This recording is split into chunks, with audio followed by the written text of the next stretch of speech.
Hello, I'm Tom Stahovich from the University of California, Riverside.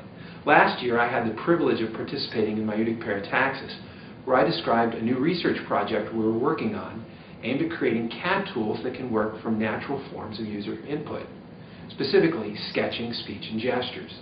Today I'll be describing some recent research results from this project.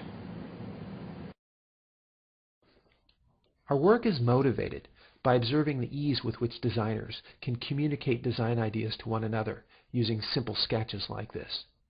Now, by itself, this sketch might be a little difficult to understand, so it would likely be accompanied by speech and gestures used to explain the intended device structure and behavior. For instance, the designer might explain that as this piston moves to the left, it forces the fluid through the bottom passage, eventually overcoming the spring-loaded valve. And the designer might use arrow gestures to illustrate that behavior. Now, while the designer can quickly sketch and explain a device to another engineer, creating a CAD model of it is a much more arduous process. Sketching and explaining the pump took a few minutes, but creating this particular CAD model took hours. Our goal is to build CAD tools that can work from the same kinds of informal sketches, speech, and gestures that designers naturally use when communicating design ideas to one another. Now, as a first step in this project, we sought to characterize the precise nature of this sort of natural informal communication, which, as you can see, is quite messy.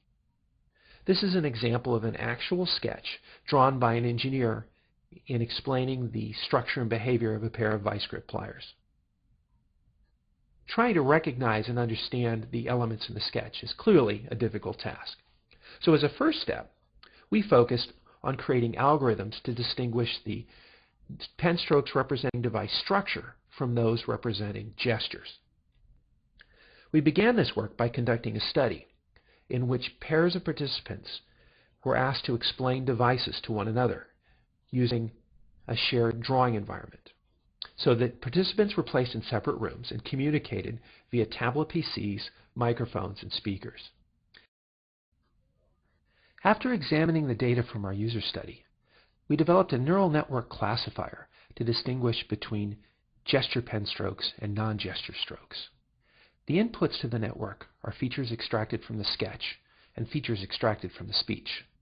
The sketch features describe the spatial and temporal relationships between the pen strokes, and the speech features are statistical models describing the likelihood that particular words or sequences of words correspond to either gestures or non-gestures.